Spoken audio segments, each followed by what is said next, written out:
Negara yang menetapkan rentak dalam perang ini bukanlah Amerika Syarikat, bukan juga Iran. Ia adalah Malaysia.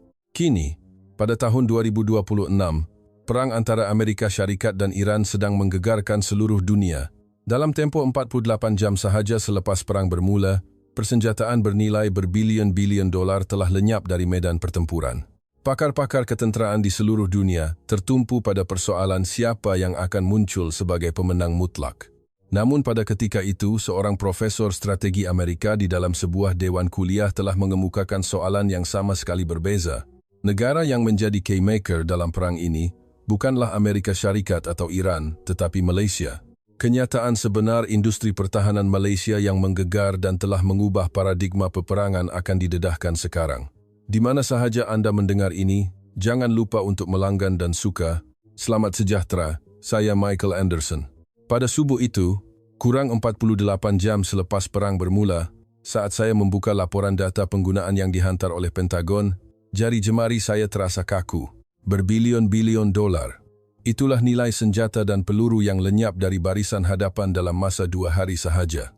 Angka itu meningkat pada kadar yang jauh lebih pantas daripada mana-mana senario perang yang pernah saya tulis di papan putih selama 20 tahun mengajar. Drone ditembak jatuh setiap minit. Amaran kehabisan stok peluru berpandu jelajah berbunyi hanya beberapa puluh minit selepas dilancarkan, dan kadar penggunaan peluru meriam 155 mm seolah-olah mampu menelan keseluruhan pengeluaran bulanan industri pertahanan Amerika Syarikat dalam sekelip mata.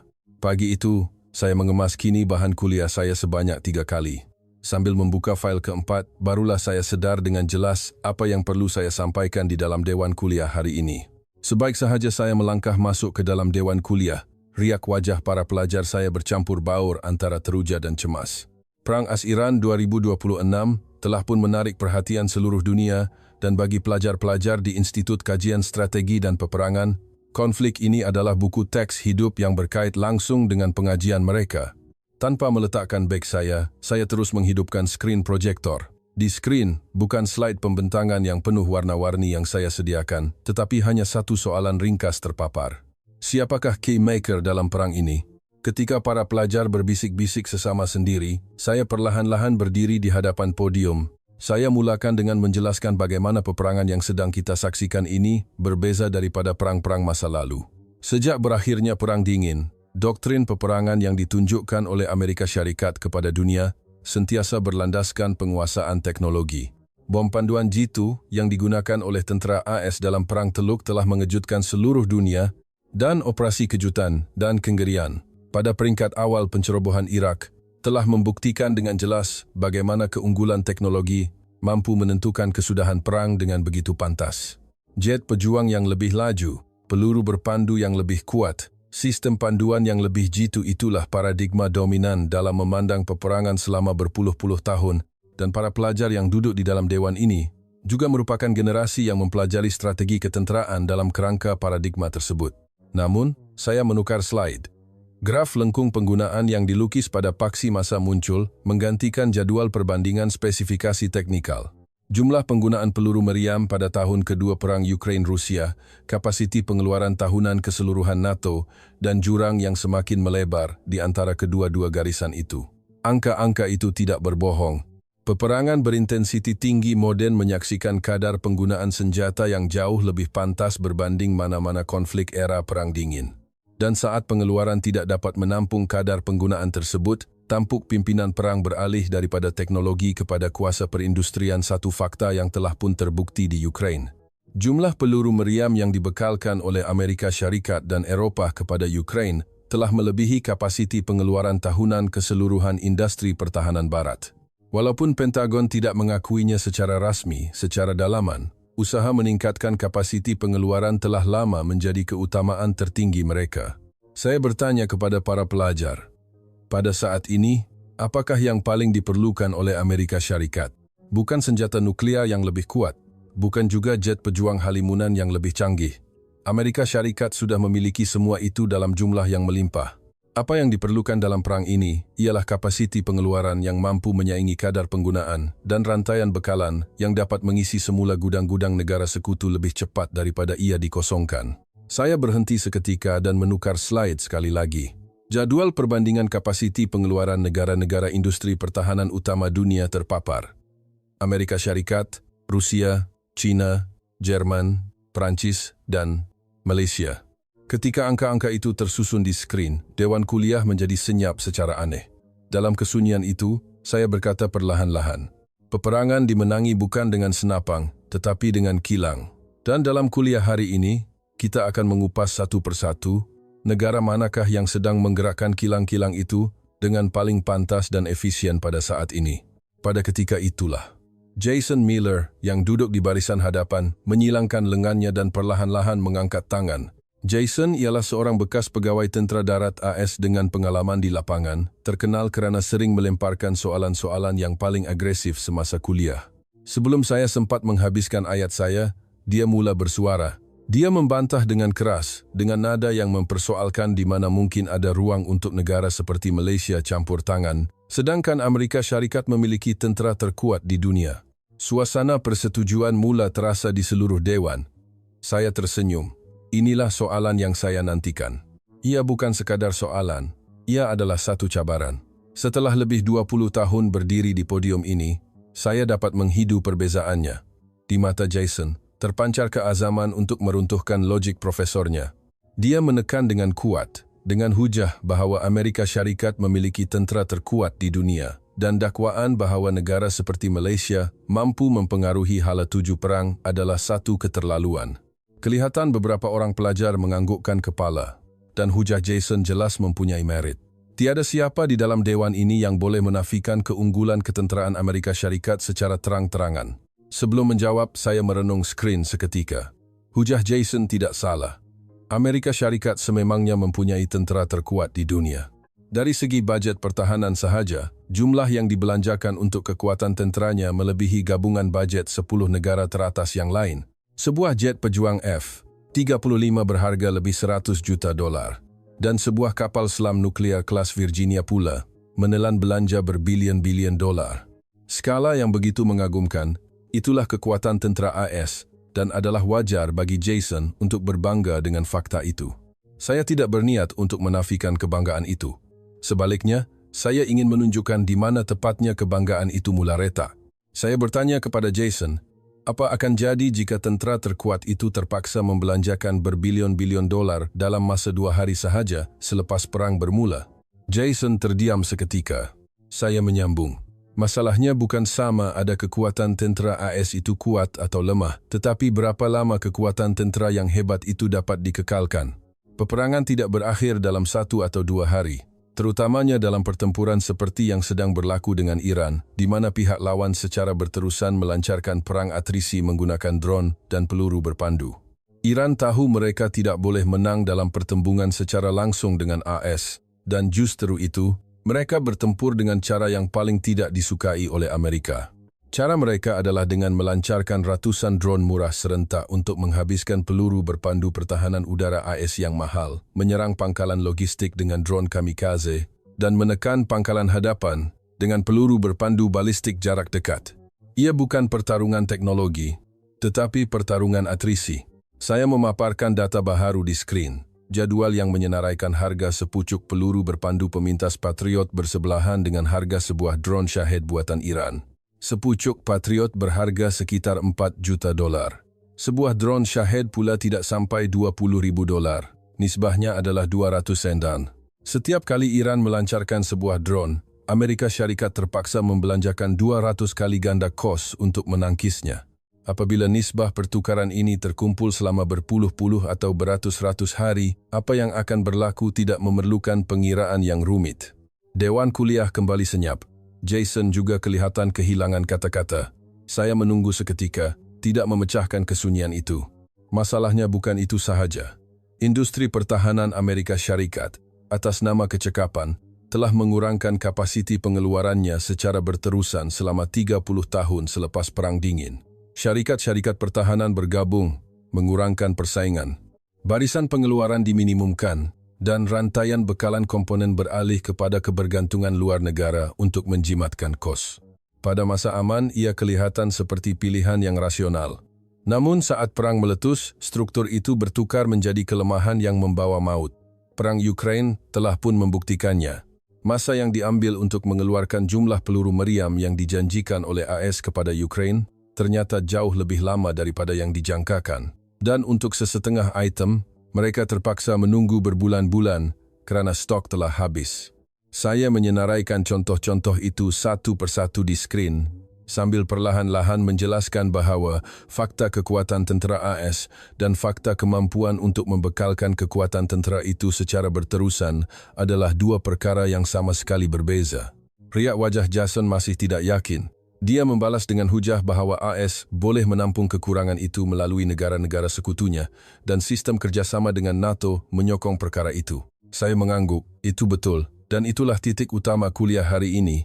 Saya memaparkan soalan di skrin. Kepada negara sekutu manakah Amerika Syarikat paling bergantung pada saat genting ini? Negara-negara sekutu NATO di Eropah sudah kehabisan stok akibat bantuan kepada Ukraine. Jepun sedang sibuk dengan perdebatan pindaan perlembagaannya. Australia pula terlalu jauh dari segi geografi. Tetapi Malaysia berbeza. Saya berhenti sejenak dan memandang sekeliling dewan. Malaysia adalah salah satu daripada segelintir negara di dunia yang pada saat ini memiliki barisan pengeluaran pertahanan yang beroperasi pada kapasiti penuh dan mempunyai rantaian bekalan yang mampu membekalkan barangan yang diperlukan oleh Amerika Syarikat dengan pantas. Saya nampak riak wajah Jason mengeras. Saya tahu itu bukan riak kekalahan, tetapi riak seseorang yang pemikirannya mula berubah. Dan pada saat itulah, dari sebelah kanan dewan, Lucas Schmidt mengangkat tangannya dengan senyap. Suara Lucas Schmidt tenang, tidak seperti Jason.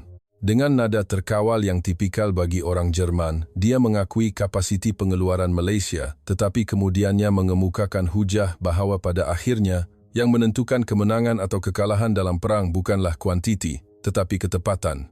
Logiknya ialah, satu senjata yang unggul dari segi teknologi mampu mengalahkan 10 senjata yang lebih rendah tarafnya. Inilah teras falsafah ketenteraan yang telah dibina oleh Barat selama berpuluh-puluh tahun sejak Perang Dingin. Kebanggaan terhadap kereta kebal Leopard yang mempunyai tahap ketepatan bertaraf dunia dan keyakinan bahawa syarikat-syarikat pertahanan Eropah menerajui dunia dari segi kualiti jelas terpancar di sebalik hujahnya. Tidak seperti Jason yang menggunakan emosi, Lucas membantah dengan struktur logik itu sendiri dan ia merupakan cabaran yang lebih sukar untuk ditangani. Suasana di dewan kuliah sekali lagi bergolak secara halus. Para pelajar yang tadinya menyaksikan hujah Jason dipatahkan, kini kembali menumpukan perhatian kepada kata-kata Lucas. Saya bertanya kepada Lucas satu soalan terlebih dahulu. Dalam perang ini, senjata apakah yang paling banyak digunakan oleh Amerika Syarikat? Lucas berfikir sejenak sebelum menjawab. Peluru berpandu jelajah dan bom panduan jitu. Saya menggelengkan kepala. Jawapannya ialah peluru meriam. Peluru 155 mm. Dan peluru yang jauh lebih ringkas strukturnya, yaitu peluru untuk memintas drone. Peperangan moden kelihatan seperti pertarungan senjata-senjata canggih yang hebat kerana media hanya menumpukan kamera mereka pada babak-babak tersebut. Video peluru berpandu jelajah yang mengenai sasaran dengan tepat memang bagus untuk siaran berita. Tetapi di medan perang sebenar, yang paling banyak menelan bajet dan menghabiskan stok dengan paling cepat bukanlah babak-babak hebat itu. Puluhan ribu das peluru meriam dan peluru pertahanan udara yang ditembak setiap hari, serta peluru rifle dan roket yang perlu diisi semula secara berterusan, itulah yang mengambil bahagian terbesar dalam bajet perang. Ketepatan adalah bunga peperangan.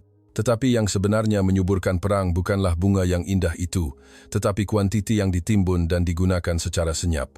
Saat peluru meriam kehabisan di medan perang, apa yang diperlukan oleh seorang komander bukanlah peluru berpandu-panduan tercanggih di dunia, tetapi sebiji peluru meriam biasa yang boleh ditembak serta-merta. Lucas terdiam seketika. Saya menyambung. Saya memaparkan angka-angka di skrin. Dalam perang Ukraine, jumlah peluru meriam yang digunakan oleh tentera Rusia setiap hari pada kemuncaknya mencecah sekitar 50,000 hingga 60,000 das. Tentera Ukraine pula, dengan bantuan Barat, menggunakan beberapa ribu hingga puluhan ribu das sehari. Skala itu standing, malah melebihi kadar penggunaan yang diunjurkan oleh tentera darat AS untuk perang besar-besaran era Perang Dingin.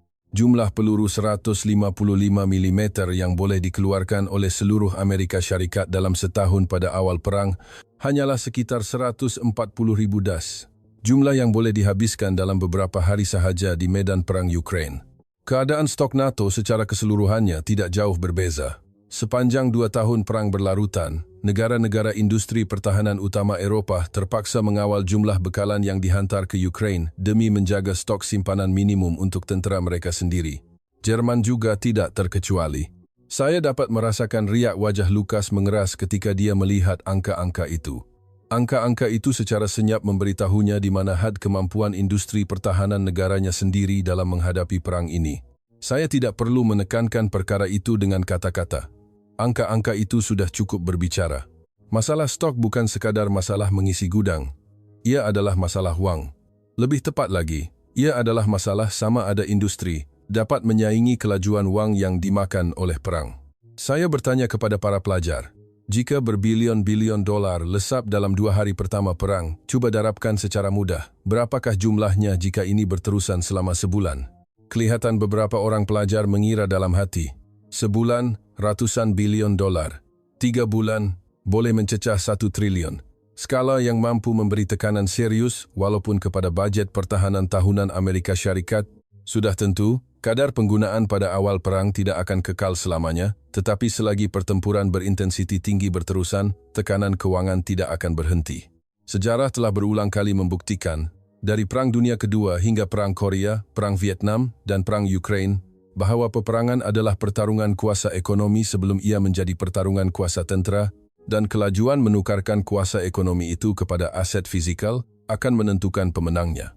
Sebab terbesar mengapa Amerika Syarikat boleh menjadi pemenang mutlak dalam kedua-dua perang dunia bukanlah keberanian tenteranya, tetapi kilang-kilang di Detroit. Fakta ini saya ulangi setiap semester di Dewan Kuliah ini, dan pengajaran itu masih relevan dalam perang tahun 2026 ini. Saya melemparkan soalan teras kepada para pelajar. Apabila senjata digunakan pada kadar ini, negara manakah di seluruh dunia pada saat ini yang mampu mengisi semula bekalan itu dengan paling pantas? Dewan Kuliah menjadi sunyi sepi. Baru sebentar tadi kita mengesahkan bahwa industri pertahanan AS tidak lagi mampu menampung permintaan. Rusia pula menghadapi masalah serius dalam mendapatkan komponen utama akibat sekatan Barat. Manakala China tidak berada dalam kedudukan untuk memasuki rantaian bekalan Amerika Syarikat. Saya menukar slide sekali lagi. Senarai kontrak ekspor pertahanan Malaysia yang meningkat secara mendadak dalam tempoh 2 tahun kebelakangan ini terpapar. Kontrak berskala besar untuk kereta kebal utama Harimau dan meriam artileri gerak sendiri, gempita dengan sebuah negara Eropah Timur, pengambil alihan gempita oleh sebuah negara Timur Tengah, perbincangan mengenai kenderaan tempur infanteri Redback dengan Australia, dan kes di mana tentera darat AS mengimport peluru 155 mm buatan Malaysia secara kecemasan. Senarai itu bukan sekadar rekod ekspor, ia adalah bukti hidup yang menunjukkan ke mana dunia sedang mencari rantaian bekalan perangnya, dan arah yang ditunjukkan oleh kompas itu hanya satu. Lukas perlahan-lahan melepaskan pelukan tangannya. Sambil melihat itu saya berhenti seketika. Sekarang adalah masanya untuk mengupas isu ketepatan secara mendalam. Data yang akan menunjukkan di mana isu kualiti dan ketepatan yang dibangkitkan oleh Lukas itu menemui hadnya di medan perang sebenar sudah sedia menanti di skrin. Ketika data baharu dimuat naik ke skrin, Dewan Kuliah diselubungi ketegangan aneh. Lukas telah melepaskan pelukan tangannya, tetapi dia belum menyerah sepenuhnya. Di matanya masih jelas kelihatan dia sedang mencari ruang untuk membantah. Saya menyukainya. Pelajar yang terus bertahan dengan logik sehingga ke akhir akan menghasilkan soalan yang jauh lebih baik daripada pelajar yang mudah mengangguk setuju. Saya melemparkan satu lagi soalan kepada Lukas. Adakah menembak jatuh drone berharga $20,000 dengan peluru berpandu berharga $2 juta satu operasi yang jitu? Lukas terdiam. Saya menganggap kesunyian itu sebagai separuh daripada jawaban. Konsep ketepatan bukan sahaja soal kadar kena sasaran, tetapi juga soal keberkesanan kos. Saat peluru berpandu yang mempunyai kadar kena sasaran 100% dilancarkan untuk menumpaskan drone bernilai hanya $20,000 dari sudut pandangan strategik, ketepatan itu menjadi satu tindakan yang hampir sama dengan mencederakan diri sendiri. Taktik yang sedang digunakan oleh Iran terhadap Amerika Syarikat adalah dengan mengeksploitasi sepenuhnya persamaan kos ini. Taktik itu, walaupun ringkas, berfungsi dengan sangat berkesan. Saya memaparkan angka-angka khusus di skrin. Semasa Israel bertahan daripada serangan besar-besaran drone dan peluru berpandu Iran pada tahun 2024, Anggaran kos peluru berpandu pemintas yang digunakan dalam satu hari sahaja mencecah ratusan juta dolar. Jumlah kos drone Shahed dan peluru berpandu balistik yang digunakan oleh Iran dalam serangan itu hanyalah sebahagian kecil daripada kos yang ditanggung oleh pihak Israel. Struktur di mana pihak penyerang menembak dengan kos murah manakala pihak bertahan menangkis dengan kos mahal. Asimetri ini bukan masalah yang berakhir selepas satu atau dua pertempuran. Semakin lama perang berlarutan, struktur ini akan menghakis stok pihak bertahan secara eksponen, dan akhirnya akan tiba hari di mana gudang menjadi kosong. Apabila hari itu tiba, sistem pertahanan udara yang paling unggul dari segi teknologi sekalipun hanya mampu memandang ke langit kerana kehabisan peluru berpandu untuk ditembak. Saya menamakannya perangkap ketepatan. Semakin jitu semakin mahal. Semakin mahal, semakin cepat stok habis.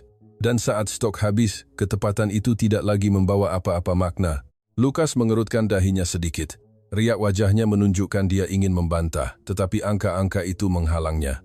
Lukas bersuara lagi. Dia bertanya balas, dengan nada seolah-olah bertanya, "Jadi, adakah itu bermakna kita perlu meninggalkan senjata jitu sama sekali?" Saya menggelengkan kepala. Bukan meninggalkan senjata jitu, tetapi meninggalkan ilusi bahwa kita boleh memenangi perang hanya dalam peperangan moden. Peranan senjata jitu masih penting, tetapi ia hanyalah sebahagian daripada keseluruhan sistem kuasa tembakan.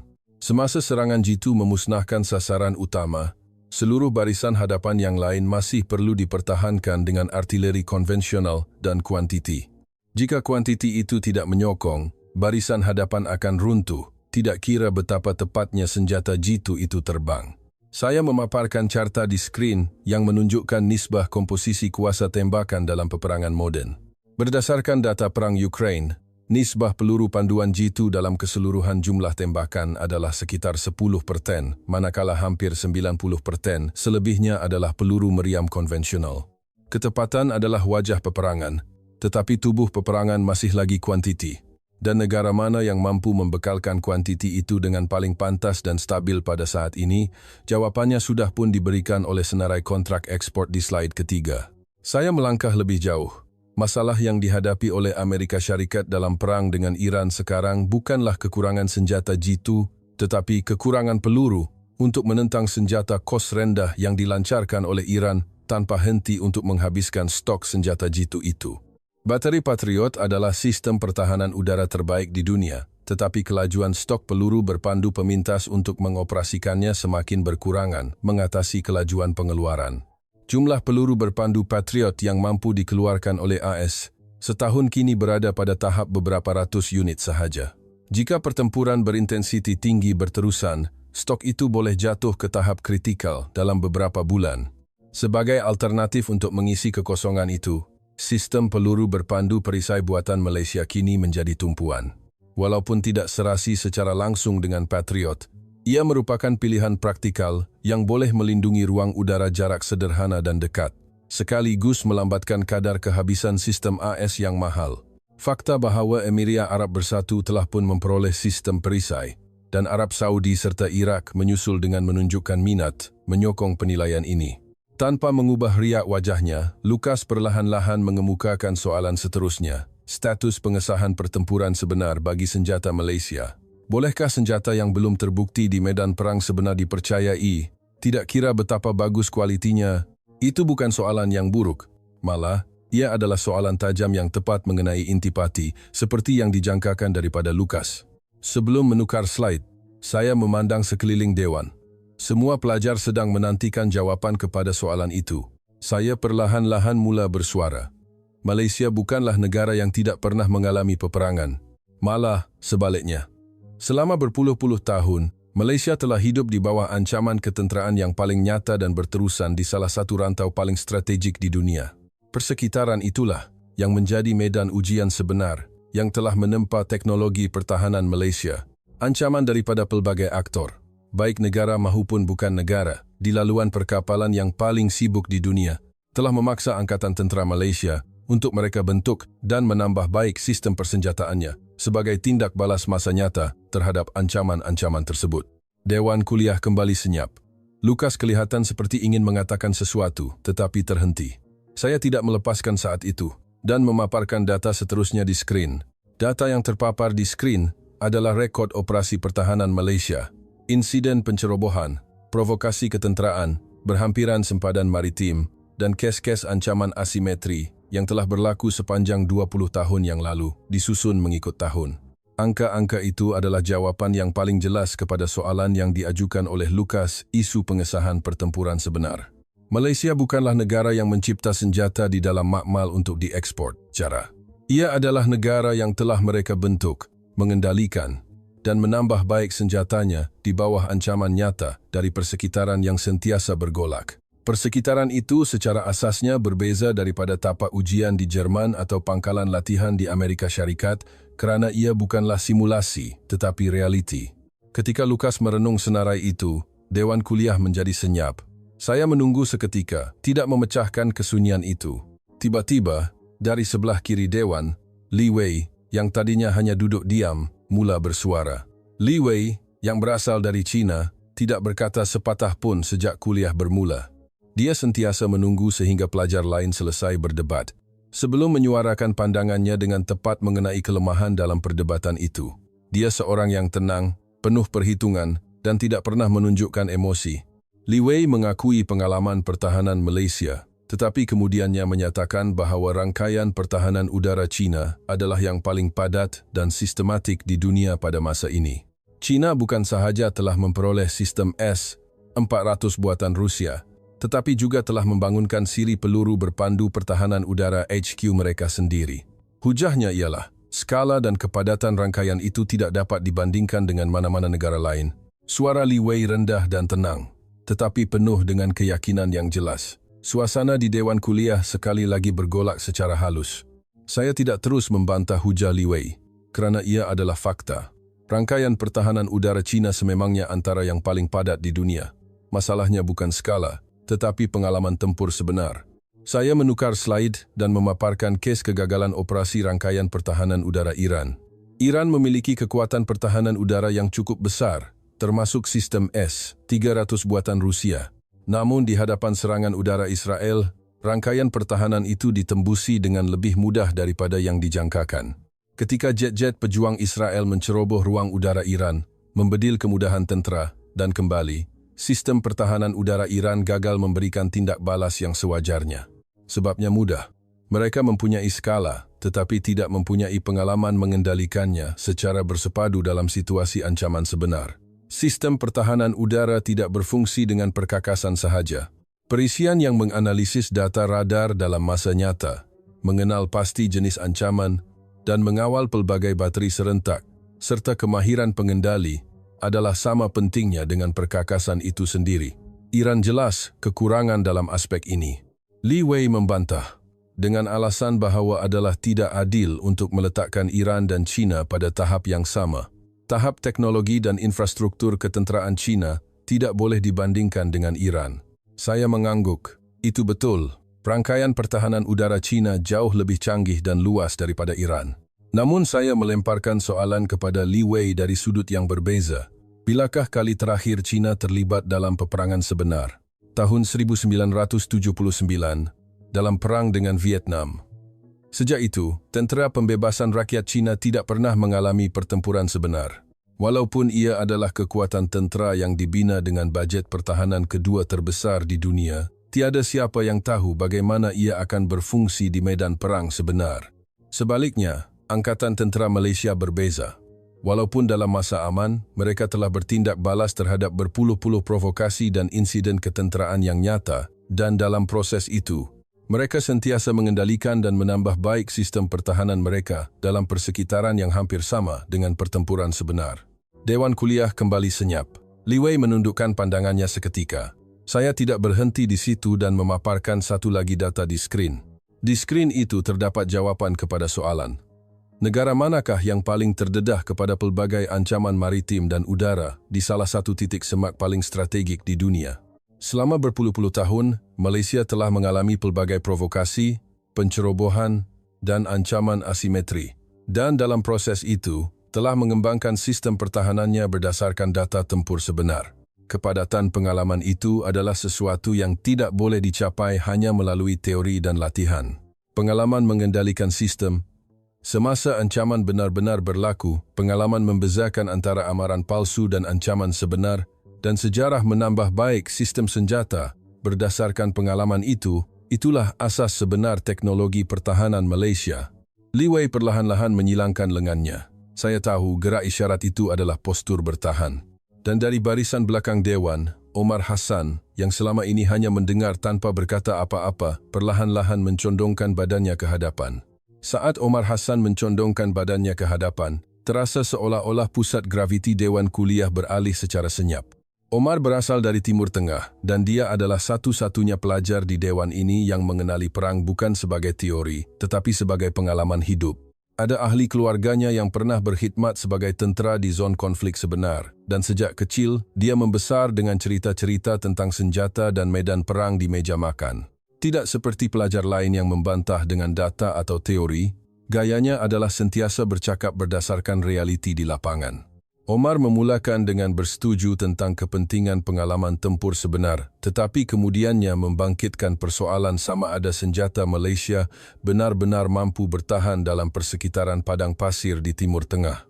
Iklim dan rupa bumi di semenanjung Malaysia secara asasnya berbeza daripada di Timur Tengah. Dia mempersoalkan sama ada senjata yang telah diuji dalam persekitaran latihan tentera Malaysia mampu memberikan prestasi yang sama di bawah panas terik padang pasir yang melebihi 50 darjah Celsius dan dalam badai pasir. Itu adalah soalan yang tajam. Dalam hati, saya fikir Omar telah menyentuh isu yang paling praktikal hari ini. Sebelum menukar slide, saya bertanya kembali kepada Omar, "Jadi, adakah senjata Jerman mampu bertahan di padang pasir?" Omar teragak-agak seketika. Saya menggunakan peluang itu untuk menukar slide. Kes-kes kegagalan operasi kereta kebal Leopard 2 di padang pasir terpapar. Masalah sistem penyejukan yang dihadapi oleh Arab Saudi dan Qatar selepas memperoleh Leopard HAD pada sistem penapis pasir, dan kes-kes kerosakan peralatan elektronik dalam persekitaran suhu tinggi, semuanya diringkaskan. Dari sudut mata saya nampak riak wajah Lukas mengeras, tetapi saya berpura-pura tidak nampak. Masalahnya bukan untuk merendah-rendahkan senjata Jerman. Saya ingin menunjukkan bahawa sistem senjata secara semula jadi dioptimumkan untuk persekitaran di mana ia direka dan bagaimana ia bertindak balas apabila dibawa keluar dari persekitaran itu akan menentukan nilai tempur sebenarnya. Mengharapkan senjata yang direka untuk dataran dan hutan Eropah era Perang Dingin untuk berfungsi dengan sempurna di padang pasir Timur Tengah adalah satu jangkaan yang tidak realistik sejak awal lagi. Saya menjelaskan kepada Omar tentang standar ujian persekitaran bagi senjata Malaysia, julat suhu operasi yang diperlukan oleh Angkatan Tentera Malaysia semasa membangunkan sistem senjata adalah dari 0,2 darjah Celsius hingga plus 49 darjah Celsius. Syarat yang perlu meliputi kedua-dua keadaan sejuk melampau dan panas melampau. Selain itu, ia juga termasuk keupayaan mobiliti di kawasan pergunungan, ketahanan terhadap persekitaran kelembapan tinggi melebihi 90% dan rintangan terhadap kakisan garam di kawasan pantai. Standar itu bukan sekadar angka di atas kertas. Oleh kerana geografi dan iklim Malaysia sangat pelbagai, sistem senjata itu benar-benar perlu berfungsi dalam semua persekitaran tersebut. Kawasan pergunungan di utara semenanjung boleh menjadi sejuk pada waktu malam, manakala kawasan pantai selatan mengalami cuaca panas dan lembap yang berterusan. Senjata tentera Malaysia perlu menahan kedua-dua ekstrem ini, dan dalam proses itu, ketahanan terhadap persekitaran melampau secara semula jadi diserapkan ke dalam sistem sejak dari peringkat reka bentuk lagi. Omar meletakkan sikunya di atas meja dan mencondongkan badannya lebih ke hadapan. Tanda dia mula berminat. Saya melangkah lebih jauh dan memaparkan kes operasi meriam artileri gerak sendiri, Gempita, di padang pasir. Selepas memperoleh Gempita, Emiria Arab Bersatu menjalankan penilaian dalaman dalam persekitaran operasi sebenar, membandingkannya dengan meriam artileri buatan Eropah dan Amerika. Ia menerima markah tinggi terutamanya untuk keupayaan tembakan berterusan dalam persekitaran suhu tinggi dan kestabilan sistem penyejukannya. India memperoleh Gempita dan mula mengendalikannya di kawasan pergunungan tinggi Himalaya juga atas sebab yang sama. Penilaian pihak India ialah ia boleh dihidupkan dalam keadaan sejuk pada suhu 20 darjah Celsius dan mengekalkan prestasi mobiliti walaupun di rupa bumi yang mencabar. Sistem senjata yang mampu berfungsi serentak dalam keadaan sejuk dan panas melampau di pergunungan dan di padang pasir adalah jarang ditemui di dunia. Keupayaan industri pertahanan Malaysia untuk menduduki tempat itu bukanlah satu kebetulan. Ia adalah hasil daripada falsafah reka bentuk yang telah dipegang teguh selama berpuluh-puluh tahun untuk merangkumi semua keadaan persekitaran yang ekstrem. Omar kelihatan berfikir sejenak. Dia bertanya, "Saya faham mengapa negara-negara utara seperti Poland dan Norway memilih senjata Malaysia, tetapi bukankah kepercayaan negara-negara Timur Tengah terhadap senjata Malaysia ini sesuatu yang agak baru?"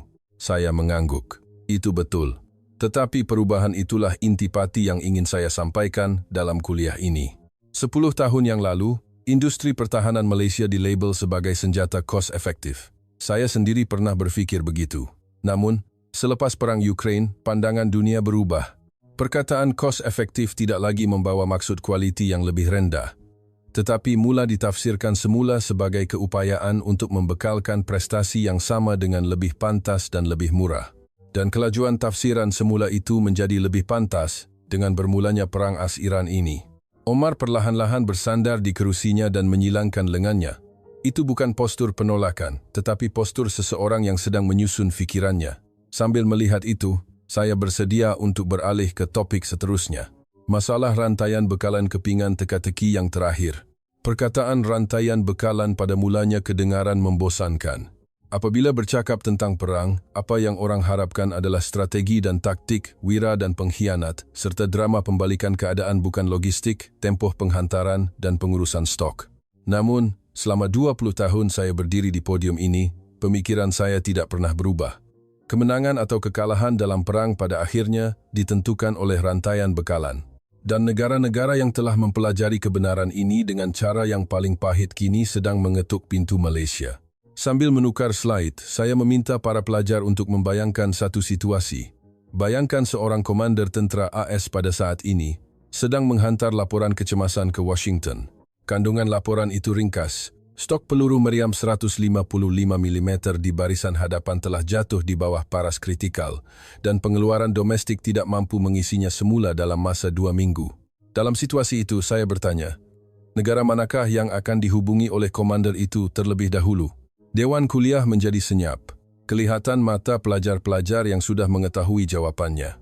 Saya memaparkan data kapasiti pengeluaran industri pertahanan Malaysia di skrin.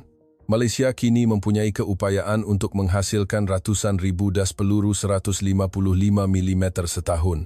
Selepas perang Ukraine meletus, atas permintaan Amerika Syarikat, jumlah peluru yang dibekalkan oleh Malaysia mencecah ratusan ribu das. Dan tempoh penghantarannya jauh lebih pantas berbanding negara lain. Bagi kereta kebal utama Harimau dan meriam artileri gerak sendiri, Gempita yang dikontrakkan kepada sebuah negara Eropah Timur, masa dari kontrak hingga penghantaran pertama adalah jauh lebih singkat daripada produk pesaing dari Barat. Sementara Jerman mengambil masa bertahun-tahun untuk menghantar kereta kebal Leopard, Malaysia mampu menghantar jumlah yang jauh lebih banyak dalam tempoh yang sama. Saya menekankan bahawa ini bukan sekadar soal kelebihan harga. Tiada negara yang akan menempah senjata semasa perang dan menunggu bertahun-tahun. Apa yang diperlukan adalah penghantaran segera, sekarang. Dan negara yang mampu memenuhi syarat itu adalah Malaysia. Saya menjelaskan kepada para pelajar ciri-ciri struktur rantaian bekalan pertahanan Malaysia. Tidak seperti Amerika Syarikat atau Eropah, yang telah mengurangkan barisan pengeluaran sejak berakhirnya Perang Dingin. Industri pertahanan Malaysia secara konsisten mengekalkan kapasiti pengeluarannya dalam persekitaran di mana ancaman nyata sentiasa wujud. Syarikat-syarikat pertahanan seperti Devtech dan Sapura, seiring dengan strategi keselamatan negara, sentiasa mengoperasikan barisan pengeluaran mereka pada tahap yang signifikan walaupun pada masa aman dan mempunyai struktur yang membolehkan peralihan pantas ke sistem pengeluaran besar-besaran apabila diperlukan. Rantaian bekalan komponen juga begitu. Sistem perolehan komponen pertahanan Malaysia mempunyai tahap penyelesaian domestik yang tinggi. Tidak seperti struktur AS atau Eropah yang mendapatkan komponen utama dari luar negara, sebahagian besar komponen utama dihasilkan sendiri di dalam negara. Struktur ini memberikan kestabilan yang tidak terjejas oleh pemboleh hubah luaran apabila berlaku sekatan antarabangsa atau kejutan rantaian bekalan. Itulah sebabnya negara-negara barat mula memandang Malaysia bukan sekadar sebagai negara pengekspor, tetapi sebagai rakan kongsi bekalan strategik. Li Wei bersuara lagi. China juga mempunyai kapasiti pengeluaran pertahanan terbesar di dunia. Jika mengikut logik rantaian bekalan, bukankah China lebih berfaedah? Saya telah menantikan soalan itu. Memang benar kapasiti pengeluaran pertahanan China sangat besar dari segi skala. Tetapi masalahnya ialah, siapa yang boleh menggunakan rantaian bekalan itu? Senario di mana Amerika Syarikat dan negara-negara sekutu NATO membeli senjata dan peluru dari China secara realistiknya tidak wujud. Bukan sahaja atas sebab politik, tetapi juga masalah keserasian sistem, isu kebocoran teknologi, dan risiko gangguan bekalan. Jika China menjadi pihak yang terlibat dalam konflik, semua ini menjadikan China pilihan yang tidak boleh dipertimbangkan. Malaysia bebas daripada semua syarat itu. Ia adalah sekutu Amerika Syarikat, bekerja sama rapat dengan NATO, dan standar sistem senjatanya direka bentuk agar serasi dengan Barat. Ditambah pula dengan penghantaran pantas dan keupayaan bekalan yang stabil, Malaysia sedang menduduki tempat yang tidak boleh diganti dalam rantaian bekalan Perang Barat. Sebagai penutup, saya menunjukkan satu lagi angka kepada para pelajar. Saya bertanya, tahukah Anda apakah senario yang paling ditakuti oleh Pentagon pada saat ini? Bukan perang nuklear, bukan juga serangan siber. Ia adalah situasi di mana stok peluru meriam mereka habis dan mereka terpaksa berkata, bolehkah kami pinjam sedikit peluru dari Malaysia? Terdengar tawa kecil di beberapa sudut dewan. Tetapi itu bukan jenaka. Secara realitinya, semasa perang Ukraine, Amerika Syarikat telah meminta bekalan peluru dari Malaysia dan Malaysia telah memenuhi permintaan itu. Situasi di mana negara terkuat di dunia, Amerika Syarikat, terpaksa meminta bantuan peluru dari negara sekutunya telah pun menjadi kenyataan. Saya mematikan skrin dan memandang sekeliling dewan. Jason, Lucas, Li Wei, dan Omar, semuanya diam. Saya fikir sudah tiba masanya untuk mendedahkan cerita terakhir. Tinggal satu kesimpulan yang ditunjukkan oleh semua data ini. Itulah kali pertama Dewan Kuliah menjadi sunyi sepi sepenuhnya. Jason, dari postur awalnya yang duduk sambil menyilangkan lengan, kini telah mencondongkan badannya ke hadapan. Lucas, yang tadinya menulis sesuatu di dalam notanya, telah berhenti dan kini merenung skrin. Wajah Li Wei, berbeza dari awal, kini menunjukkan ketegangan. Dan Omar telah melepaskan pelukan tangannya dan meletakkan kedua-dua tangannya di atas meja. Sambil memerhatikan riak wajah mereka satu persatu, saya terfikir, inilah babak yang saya inginkan semasa memulakan kuliah ini. Wajah-wajah orang yang keyakinannya mula goyah. Saya mematikan skrin proyektor sepenuhnya dan berdiri di hadapan podium. Data tidak lagi diperlukan. Yang tinggal hanyalah satu kesimpulan yang ditunjukkan oleh semua data itu. Saya bertanya kepada para pelajar, pada pendapat Anda, mengapa Amerika Syarikat memerlukan Malaysia?